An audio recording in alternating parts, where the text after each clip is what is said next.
എന്നോട് പറയും സുരേന്ദ്രൻ അല്ലെ എന്നെ ഒരു വിലയും വെക്കാത്ത എൻ്റെ വില കാണുന്ന കണ്ണൂർ കാസർഗോഡൊക്കെ വരണമെന്നൊക്കെ എന്നെ ചൊടിപ്പിക്കാൻ പറയും. അപ്പം ഞാൻ തിരിച്ചന്നേരം അതേ നാണയത്തിൽ പറയാം, അവിടുത്തുകാർക്ക് നിങ്ങളെ അടുത്തറിയില്ലല്ലോ. ഈ 32 വർഷത്തെ ലൈഫിനകത്ത് ഒരിക്കൽ പോലും എനിക്ക് വിശക്കുന്നു എന്ന് പറഞ്ഞ് ഒരു പ്രാവശ്യം പോലും അല്ല എനിക്ക് ചൂടെടുക്കുന്ന AC ഒന്നും, എനിക്ക് തണുപ്പൊന്നും പുതയ്ക്കണം, എനിക്ക് തലവേദന എടുക്കുന്നു ബൈക്ക്, അതെല്ലാം പുള്ളിയുടെ അത്തരം വികാരങ്ങളൊക്കെ സപ്രസ് ചെയ്ത പുള്ളി. ഷർട്ട് ബട്ടൺസ് ഇല്ലേ 3-4 ബട്ടൺ ഇട്ടുകൊണ്ട്, അതായത് മൊത്തം സെറ്റീപ്പ് കുറ്റിക്ക് പോയാൽ എത്രയോ കഥ മുഴുവൻ സെറ്റീപ്പിന് ഒരു ബട്ടൺ പോലും ഇല്ല, അതിൻ്റെ 4 സെറ്റീപ്പിനും കുത്തി ഷർട്ട് ഇട്ടുകൊണ്ട് പോയിരുന്നു. സാറിന് മന്ത്രിയോ മറ്റാണെന്ന് തോന്നുന്നു, ഒരു പള്ളിയിലൊരു കല്യാണ ചടങ്ങിനുണ്ട്. സാറിൻ്റെ മുണ്ട് ഇവിടുന്ന് താഴെ വരെ കീറി കിടക്കുക എന്ന് പറഞ്ഞാൽ സാറിൻ്റെ ഈ പുറകുവശം കംപ്ലീറ്റ് കാണാം. നമ്മൾ സാറേ മുണ്ടെന്ന് പറഞ്ഞു, ഇല്ലെന്ന്. എന്നിട്ട് പുള്ളി ഇങ്ങനെ മുറച്ചു പെണ്ണുങ്ങളെ കല്യാണത്തിന് വന്ന് നിൽക്കുന്നുള്ളൂ. സാറ് മുണ്ടിങ്ങനെ അയച്ചിടുമ്പോൾ ഇങ്ങനെ മുഴുവൻ കീറി താഴെ വരെ കീറി കിടക്കുക. ആ മുണ്ടെന്ന് പറഞ്ഞു. പുള്ളി ആ മുണ്ടെല്ലാം അങ്ങനെ ചൂട്ടി പുറയിൽ ഇങ്ങനെ പിടിച്ചു. എന്നിട്ടും പുള്ളി വന്നില്ല. അത് പെണ്ണുങ്ങളെല്ലാം നോക്കി ചിരിക്കുന്നുണ്ട്. എന്നാൽ സാറിനെ ഒന്ന് ഇമ്പ്രസ് ചെയ്തേക്കാന്ന് വിചാരിച്ചാൽ എൻ്റെ അടുത്ത് കുറ്റിക്കാരിലോട്ട് എറിഞ്ഞ് ചെരുപ്പ് നല്ല പുത്തൻ 2 ബാറ്റാടി ചെരുപ്പൊക്കെ ആയിട്ട് വേണ്ടി. അത് എൻ്റെ ചെരുപ്പ് എന്ത് എന്ന് ചോദിച്ചു ഇറങ്ങി.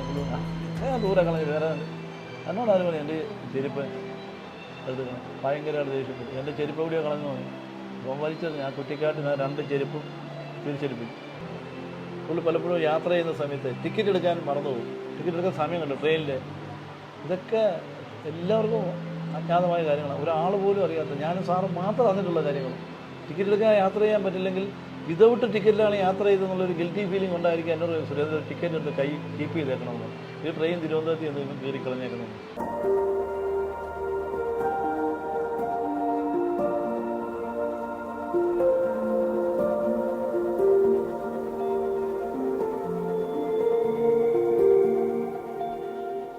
ഇപ്പം നമ്മൾ സംസാരിച്ചുകൊണ്ടിരിക്കുന്ന സമയത്ത് തന്നെ ഒരാൾ വന്നിട്ട് ഉമ്മൻചാണ്ടിയുടെ ബ്രദറാണോ എന്ന് ചോദിക്കുന്നുണ്ട്. എനിക്ക് തോന്നുന്നു കാഴ്ചയിലും ഒരു ഉമ്മൻചാണ്ടി സാറിൻ്റെ ഒത്തിരി പേർക്ക് അങ്ങനെ ഒത്തിരി പേര് എന്നോടും ചോദിച്ചിട്ടുണ്ട്. ഞങ്ങൾ ഒന്നിച്ച് യാത്ര ചെയ്യുമ്പോഴും പല സമയത്തും എന്നോടും ചോദിച്ചിട്ടുണ്ട്. അങ്ങനെ അത് എങ്ങനെയോ എൻ്റെ മുടി ഇങ്ങനെ നരച്ച് ആയിപ്പോയതാണ്. അദ്ദേഹമാണെന്നോർത്ത് നിവേദനവും ആപ്ലിക്കേഷനൊക്കെ കിട്ടിയിട്ടുണ്ട്. ജനസമ്പർക്ക പരിപാടി സമയത്തൊക്കെ എൻ്റെ കയ്യിലൊക്കെ കൊണ്ട് തന്നിട്ട് സാറ് പ്രത്യേകം നോക്കണം, നമ്മൾ ഉമ്മൻചാണ്ടി സാറാണെന്ന ധാരണയിൽ കൊണ്ട് തന്നിട്ട് കിട്ടിയിട്ടുണ്ട്. അല്ലാത്ത സ്ഥലത്തൊക്കെ വെച്ച് ഒക്കെ അതുണ്ടായിട്ടുണ്ട്. ഇപ്പം ഞാൻ അങ്ങോട്ട് കയറി വന്നപ്പം ഒരാൾ പറഞ്ഞിങ്ങനെ സുരേന്ദ്രനും എല്ലാവരും പോയി കഴിഞ്ഞ് സുരേന്ദ്രനും സാറും മാത്രമാകുമ്പം അങ്ങോട്ടും ഇങ്ങോട്ടും കൗണ്ടർ അടിച്ച് ഞങ്ങൾ ഒരുപാട് കോമഡികളൊക്കെ പറയാറുണ്ട്. എന്നോട് പറയും സുരേന്ദ്രൻ അല്ലെ എന്നെ ഒരു വിലയും വെക്കാത്ത എൻ്റെ വില കാണുന്ന കണ്ണൂർ കാസർഗോഡൊക്കെ വരണമെന്നൊക്കെ എന്നെ ചൊടിപ്പിക്കാൻ പറയും. അപ്പം ഞാൻ തിരിച്ചന്നേരം അതേ നാണയത്തിൽ പറയാം, അവിടുത്തുകാർക്ക് നിങ്ങളെ അടുത്തറിയില്ലല്ലോ, അതുകൊണ്ടാണ് എന്ന് ഞാനും തമാശക്കുന്നത്. പിന്നെ ഇങ്ങനെ യാത്ര ചെയ്യുമ്പോൾ ഒരിക്കൽ പറഞ്ഞു, ഈ പ്രപഞ്ചം എന്ത് വലുതാണ്. ഞാൻ പറഞ്ഞത് എന്ത് വലുത്, നമ്മുടെ ഈ ഭൂമി എന്ത് വലുതാണ്. അപ്പോഴത്തേക്കിൻ്റെ 12 മണി രാത്രി, രാവിലെ 5 മണിക്ക് വണ്ടിയൊക്കെ കയറുമല്ലോ. പക്ഷെ എന്നിട്ട് എനിക്ക് എങ്ങനെ കണ്ണ് കാണാൻ വരാം, ഈ ന്യായം കേട്ടോണ്ടിരിക്കുക. അപ്പം ഞാൻ പറഞ്ഞത് ആ ഭൂമിയിൽ ഈ ഏഷ്യ എന്ത് ചെറുതാണ്. ഞാൻ പറഞ്ഞു അതെ. അപ്പോഴത്തേക്ക് നമ്മുടെ ക്ഷമ നശിച്ചു. അവിടെ ഈ ഇന്ത്യ എന്തുള്ളൂ, എന്ത് ചെറുതാണ്, മൊത്തം പ്രപഞ്ചം എല്ലാം കമ്പാരിസണാണ്. ഞാൻ പറഞ്ഞത് അവിടെ ഈ കേരളം എന്ത് ചെറുതാണ്. അപ്പോഴാണ് എൻ്റെ സകല ക്ഷമയാണ്. അപ്പോഴത്തേക്കും ഞാൻ പറഞ്ഞു കേരളം ചെറുതാണ്, അവിടുത്തെ പ്രതിപക്ഷ നേതാവ് അതിനേക്കാൾ ചെറുതാണ്, സാറ് പ്രതിപക്ഷ നേതാവ്. അപ്പോൾ അതെൻ്റെ കയ്യിൽ നിന്ന് കിട്ടണം, അതിനായി പറഞ്ഞു.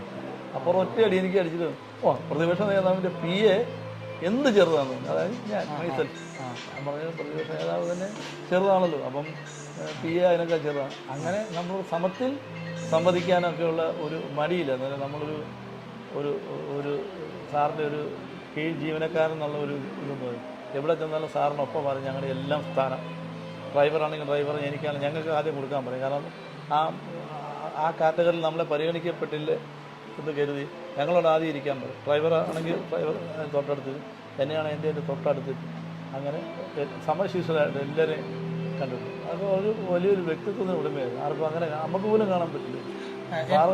ഏറ്റവും കൂടുതൽ സങ്കടം തോന്നിയ അല്ലെങ്കിൽ അദ്ദേഹം വിഷമിക്കുന്നു എന്ന് തോന്നിയത് സന്ദർഭം? സാറ് അതിനെക്കുറിച്ച് പറയുമ്പോൾ അങ്ങനെയുണ്ട്. സാറ് എല്ലാ ഒരുതപ്പെട്ട ഈ ദുഃഖങ്ങളൊക്കെ, അത് സന്തോഷമാണെങ്കിലും സങ്കടമാണെങ്കിലും കണ്ടമാനം അങ്ങ് അതിൽ എമോഷണലാകുന്ന ആളല്ല. ചിലപ്പോൾ ഭയങ്കര കടുത്ത ദുഃഖം ഉണ്ടായിരിക്കും, നമ്മൾ പോലും അറിയത്തില്ല. നമുക്ക് റീഡ് ചെയ്യാൻ പറ്റും സാറിൻ്റെ ചില ഗസ്റ്ററിലും ചില കാര്യം ദുഃഖമോ സന്തോഷമൊന്നും അത് ഒരു ഓവർ എമോഷണൽ ആകത്തില്ല. അങ്ങനത്തെ ഒരു നേച്ചറാണ് സാറിന്. അതുപോലെ തന്നെ സാറിൻ്റെ പിന്നെ വേറൊരു ഇത്, ഒരിക്കൽ പോലും 32 വർഷത്തെ ലൈഫിനകത്ത് ഒരിക്കൽ പോലും എനിക്ക് വിശക്കുന്നു എന്ന് പറഞ്ഞ് ഒരു പ്രാവശ്യം പോലും അല്ല എനിക്ക് ചൂടെടുക്കുന്ന AC ഒന്നുണ്ട്, എനിക്ക് തണുപ്പൊന്ന് പുതയ്ക്കണം, എനിക്ക് തലവേദന എടുക്കുന്നു വൈകിട്ട്, അതെല്ലാം പുള്ളിയുടെ അത്തരം വികാരങ്ങളൊക്കെ സപ്രസ് ചെയ്ത പുള്ളി. അത് എന്നെ ഏറ്റവും കൂടുതൽ ആശ്ചര്യപ്പെടും. അങ്ങനെ ഒരു മനുഷ്യൻ ഈ ഭൂമുഖത്തുണ്ടോ, വേറെ ആരും ഉണ്ടെന്ന് ഞാനാണ്. അത് വിശക്കുമ്പോൾ നമ്മൾ വിശക്കുമെന്ന് പറയല്ലേ, കുറച്ച് കഴിയുമ്പം അത് നമ്മൾ ആ വിശപ്പ് നമ്മൾ അത് എക്സ്പ്രസ് ചെയ്യും. അല്ലെ വണ്ടി നിറങ്ങും. എത്ര ദിവസം വെള്ളം വിശന്ന് കഴിക്കും, അതെല്ലാം വെറുതെ കഴിക്കുന്ന സമയമുണ്ടെങ്കിൽ അതൊരു വലിയ ഒരു ജീവിത വിജയത്തിൻ്റെ ഒരു വലിയ രഹസ്യമാണ് ആ ക്വാളിറ്റി.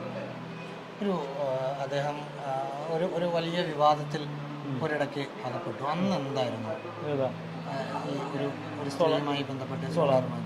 ആ സമയത്ത് പുള്ളി വലിയ സങ്കടങ്ങളൊക്കെ ഉണ്ട്, വലിയ ദുഃഖങ്ങളൊക്കെ ഉണ്ട്, നമുക്കറിയാൻ പറ്റും. അന്നേരം പുള്ളി എപ്പോഴും എന്ന പോലെ പറയുമല്ലോ, ഞാനൊരു ദൈവവിശ്വാസിയാണ്, സത്യം എന്തെങ്കിലും പുറത്തു വരും. അതൊക്കെ പിന്നെ നമ്മൾ അതെല്ലാം ഒന്നുമില്ലാതൊക്കെ നമ്മൾ പിന്നീട് കണ്ടെത്തുന്നുണ്ട്. അതൊന്നും പുള്ളിയെ ആ സമയത്ത് നിങ്ങളോടൊക്കെ എന്താ പറയുക? ഞങ്ങളോടൊക്കെ ആ സങ്കടങ്ങളൊക്കെ ഇങ്ങനെ നമുക്കറിയാം, സങ്കടം ഉണ്ടെന്ന് നമുക്കറിയാം, ഭയങ്കരമായ സങ്കടം ഉണ്ടെന്ന്. എങ്ങനെ മനസ്സിലാവുക? അത് കുറച്ച് നമുക്കൊന്ന് നമ്മളോടധികം സംസാരിക്കാതിരിക്കുക, അല്ലെ ചില ഒരു അസ്വസ്ഥതകളൊക്കെ മൈന്യൂട്ടായിട്ടൊക്കെ കാണിക്കാൻ നമുക്കറിയാം. എന്തോന്നും മൂഡ് ശരിയാണെങ്കിൽ സുരേന്ദ്ര കഥ വല്ലതും ഉണ്ടോ, അതിന് കഥയൊന്നും ഇല്ല, അല്ലെ പറ. അങ്ങനെ ആ മൂഡ് നമ്മൾ വർഷങ്ങളോളം ഒരാളുടെ കൂടെ നിന്ന് കഴിയുമ്പം അവരുടെ ആ എല്ലാം നമ്മൾ പഠിക്കുമല്ലോ. പക്ഷേ ഇതൊന്നും പുള്ളി ഒരു എന്തുവിശ്വാസം, ഓവർ എമോഷണൽ അല്ലായിരുന്നു ഒരു കാര്യത്തിൽ. ഈ കസേരയും ഉമ്മൻചാണ്ടി സാറും തമ്മിലുള്ള ബന്ധം ഇത് സാറിൻ്റെ കസേരയായിരുന്നു. ഒരു വർഷക്കാലം ഒരു ആയിരങ്ങളുടെ ഇരുന്ന് വാങ്ങത്തില്ലായിരുന്നു.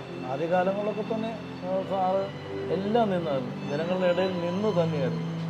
ഒരു മണിക്കൂറുകൾ ഒരു പോയിന്റിൽ നിന്നിട്ടാണ്. പിന്നെ ഇതൊക്കെ ഇരിക്കാൻ തുടങ്ങിയത് കൊറോണയൊക്കെ വന്ന ശേഷം. ഇരുന്നുള്ള ശീലമൊന്നും പുള്ളിക്കില്ലല്ലോ. ആ ആളുകളുടെ ഇടയിൽ നിന്ന് കഷ്ടപ്പെട്ട് അതിനിടയ്ക്ക് ഏറ്റവും വലിയ സ്ട്രേഞ്ചായിട്ട് തോന്നുന്നുള്ള ആ സമയത്ത് ഈ ഫാൻ അല്ല കറണ്ട് പുള്ളിയുടെ ജോലി തുടങ്ങും. ആരെങ്കിലും മൊബൈലിൽ ടോർച്ച് അടിച്ചു കൊടുക്കും. ആ ടോർച്ച് വിളിച്ചതിൽ ഈ 1000 പേരും പുള്ളിയാണ്. പുള്ളി പലപ്പോഴും യാത്ര ചെയ്യുന്ന സമയത്ത് ടിക്കറ്റ് എടുക്കാൻ മറന്നുപോകും. ടിക്കറ്റ് എടുക്കാൻ സമയം കണ്ടു ട്രെയിനിൽ. ഇതൊക്കെ എല്ലാവർക്കും അജ്ഞാതമായ കാര്യങ്ങളാണ്, ഒരാൾ പോലും അറിയാത്ത, ഞാനും സാറും മാത്രം അറിഞ്ഞിട്ടുള്ള കാര്യങ്ങൾ. ടിക്കറ്റ് എടുക്കാൻ യാത്ര ചെയ്യാൻ പറ്റില്ലെങ്കിൽ വിതൗട്ട് ടിക്കറ്റിലാണ് യാത്ര ചെയ്തെന്നുള്ളൊരു ഗിൽറ്റി ഫീലിംഗ് ഉണ്ടായിരിക്കും. എന്നോട് സുരേന്ദ്ര ടിക്കറ്റ് എടുത്ത് കൈ കീപ്പ് ചെയ്തേക്കണമെന്ന്, ഈ ട്രെയിൻ തിരുവനന്തപുരത്ത് നിന്ന് കയറി കളഞ്ഞേക്കണമെന്ന്. അത്രമാത്രം മൊറാലിറ്റിയിൽ ഓബ്ലിഗേഷനോട് ഇതുള്ള വേറെ ആരെങ്കിലും കാണും. സാറ് ട്രെയിനിൽ കയറി ആരും ടിക്കറ്റ് ചോദിക്കും, DTR വന്ന് ചോദിക്കും, എങ്കിലും ഒരു ടിക്കറ്റ് ഞാൻ പേ ചെയ്ത് എടുത്ത് കയ്യിൽ വെച്ച് വിതൗട്ട് ടിക്കറ്റിലെല്ലാം യാത്ര ചെയ്തെന്നുണ്ട്. അങ്ങനെയൊക്കെ എത്രയോ നിരവധി സംഭവങ്ങൾ. ചെറിയ കാര്യങ്ങളിൽ പോലും പുള്ളിയുടെ ആ വിട്ടുവീഴ്ച കൊണ്ട് തയ്യാറല്ല. എത്ര വലിയ ചെരുപ്പ്, കാലേ കിടക്കുന്ന ചെരുപ്പ്, അത് കുത്തി തയ്ച്ചിട്ട് ഇനി കുത്തി തയ്ക്കാൻ ഇടയില്ല, ഒരു സൂചി കുത്തി കയറ്റാൻ പറ്റും. അതിനിങ്ങനെ വിരലുകൊണ്ട് ഞെറുക്കി പിടിച്ച് TV ചെന്നപ്പോൾ ഒരാൾ ഇതൊന്ന് കണ്ടോ സാറിനെ ഒന്ന് ഇമ്പ്രസ് ചെയ്തേക്കാന്ന് കരുതി അതിൻ്റെ അടുത്ത് കുറ്റിക്കാരിലോട്ട് എറിഞ്ഞ് ചെരുപ്പ്, നല്ല പുത്തൻ 2 ബാറ്റാടി ചെരുപ്പൊക്കെ ആയിട്ട് നോക്കി. അത് എൻ്റെ ചെരുപ്പ് എന്ത് ചെയ്യുന്നു ചോദിച്ചു ഇറങ്ങി. ദൂരെ കളഞ്ഞ് വേറെ എന്നോട് ആരും പറയും എൻ്റെ ചെരുപ്പ് എടുക്കണം. ഭയങ്കരമായിട്ട് ദേഷ്യപ്പെട്ടു. എൻ്റെ ചെരുപ്പ് എവിടെയാണ് കളഞ്ഞു പോയി. അപ്പം വലിച്ചത് ഞാൻ കുറ്റിക്കാട്ടിന് 2 ചെരുപ്പും തിരിച്ചെടുപ്പിച്ചു. ഇതൊന്ന് സ്റ്റിച്ച് ചെയ്യാൻ തനിക്ക് പറ്റുമെന്ന് ചോദിച്ചു. അപ്പോൾ സാറേ അതിൻ്റെ ഇടയില്ലെന്നാണ്. ഇടയിൽ തൻ്റെ ചെരുപ്പ് കൊണ്ട് പോകണം, ഇതും കൊണ്ടുപോയി സ്റ്റിച്ച് ചെയ്തു. ഒരു കാര്യത്തിൻ്റെ പരമാവധി യൂട്ടിലിറ്റി അതെത്ര മാത്രം. അതെവിടെ വെച്ചായിരുന്നു ഈ സംഭവം? അത് കോട്ടയം TV വെച്ചു. അങ്ങനത്തെ ഒരു നേച്ചറുള്ള ആരെ കാണാൻ പറ്റും ഇന്നത്തെ നമുക്കൊരു ജനറേഷൻ. അതായിരുന്നു ഉമ്മൻചാണ്ടി. പുള്ളി അത് സാറ്റിസ്ഫൈഡാണ്. ഷർട്ട് ബട്ടൺസ് ഇല്ലേ, 3-4 ബട്ടൺ ഇട്ടുകൊണ്ട്, അതായത് മൊത്തം സെറ്റീപ്പ് കുറ്റിക്കൊണ്ട് പോയ എത്രയോ കഥകളുണ്ട്. മുഴുവൻ സെറ്റീപ്പിന് ഒരു ബട്ടൺ പോലും ഇല്ല, അതിൻ്റെ 4 സെറ്റീപ്പിനും കുത്തി ഷർട്ട് ഇട്ടുകൊണ്ട് പോയത്. അതെങ്ങനെ എപ്പോഴാണ്? അത് ബട്ടൺസ് ഇല്ലെങ്കിൽ പിന്നെ ആ ഷർട്ട് മാറില്ല, ഷർട്ട് അങ്ങ് ഇടും. 4 ബട്ടന് പകരം 4 സെറ്റീപ്പിന് എവിടുന്നെങ്കിലും ആരോടെങ്കിലും മേടിക്കും. 2 ആണെങ്കിൽ 2 കുത്തും, 3 കുത്തും. അന്നത്തെ ദിവസം അങ്ങനെയാണ്. പരമാവധി യൂട്ടിലിറ്റിയാണ് ഒരു കാര്യം. അതിന് വേണ്ടി അല്ല വേറൊരു ഷർട്ടൊക്കെ എടുക്കും, അങ്ങനെ കിട്ടുന്നെങ്കിൽ കിട്ടുക 6-7 ഷർട്ട് എടുത്തിടും. അത്രേ അതൊക്കെ ഒരു അനുകരണീയമാണ്. ആദ്യം സംതൃപ്തനായിരുന്നു പുള്ളി അങ്ങനെയുള്ള കാര്യം. അതൊക്കെ എല്ലാവർക്കും അറിയാവുന്ന കാര്യം. ഒരിക്കൽ ഞാൻ സാറിൻ്റെ മന്ത്രിയോ മറ്റാണെന്ന് തോന്നുന്നു, ഒരു പള്ളിയിലൊരു കല്യാണ ചടങ്ങിനുണ്ട്. സാറിൻ്റെ മുണ്ട് ഇവിടുന്ന് താഴെ വരെ കീറി കിടക്കുക എന്ന് പറഞ്ഞാൽ സാറിൻ്റെ ഈ പുറകുവശം കംപ്ലീറ്റ് കാണാം. നമ്മൾ സാറേ മുണ്ടെന്ന് വന്നു, ഇല്ല എന്നിട്ട് പുള്ളി ഇങ്ങനെ മുറച്ച് പെണ്ണുങ്ങളെ കല്യാണത്തിന് വന്ന് നിൽക്കുന്നുള്ളൂ. സാറ് മുണ്ടിങ്ങനെ അഴിച്ചിടുമ്പോൾ ഇങ്ങനെ മുഴുവൻ കീറി താഴെ വരെ കീറി കിടക്കുക. ആ മുണ്ടെന്ന് വന്നു പുള്ളി ആ മുണ്ടെല്ലാം അങ്ങനെ ചൂട്ടി പുറയിൽ ഇങ്ങനെ പിടിച്ചു. എന്നിട്ടും പുള്ളി വന്നില്ല. അത് പെണ്ണുങ്ങളെല്ലാം നോക്കി ചിരിക്കുന്നുണ്ട്. ആരെയും വലിയ പ്രമുഖനെ നേതാവ് അതാ ഉമ്മൻചാണ്ടി. അത് പറഞ്ഞാൽ മാറ്റാൻ ആ ദിവസം അത് ഉപയോഗിച്ചു. അതും പുള്ളിക്ക് വിഷയമായി. അവസാനം ഞങ്ങൾ പുള്ളിയെ വലയം ചെയ്ത് ഇതാരും കാണാൻ ഞങ്ങൾക്ക് നടക്കട്ടെ ഇവിടെ അടിവരെ കീറി വെച്ചു. മന്ത്രിയാണ്. ആ അതൊക്കെയാണ് പുള്ളി. മറ്റുള്ളവർ നമ്മളെക്കുറിച്ച് എന്ത് വിചാരിക്കും? നമ്മുടെ പ്രിൻസിപ്പളോ നമ്മുടെ ലൈഫ് ഓഫ് സ്റ്റൈൽ അതിലൊന്നും പുള്ളി എത്ര ഇടപെടൽ വന്നെന്ന് പറഞ്ഞാലും പുള്ളി ഒരു ട്രാക്കിലൂടെയാണ് സഞ്ചരിച്ചുകൊണ്ടിരുന്നത്. ആ ട്രാക്കിൽ നിന്ന് മാറാൻ ഒരു ആർക്കും പുള്ളിയെ ഇൻഫ്ലുവൻസ് ചെയ്യാൻ പറ്റിയില്ല. അതായത് പുള്ളിയുടെ ഒരു വിജയ രഹസ്യം. എന്തുകൊണ്ടാണ് ഉമ്മൻചാണ്ടി ആളുകൾ ഇത്ര സ്നേഹിക്കുന്നത് എന്ന ചോദ്യത്തിന് സുരേന്ദ്രേട്ടൻ്റെ വാക്കുകളിൽ ഉത്തരവുമുണ്ട്.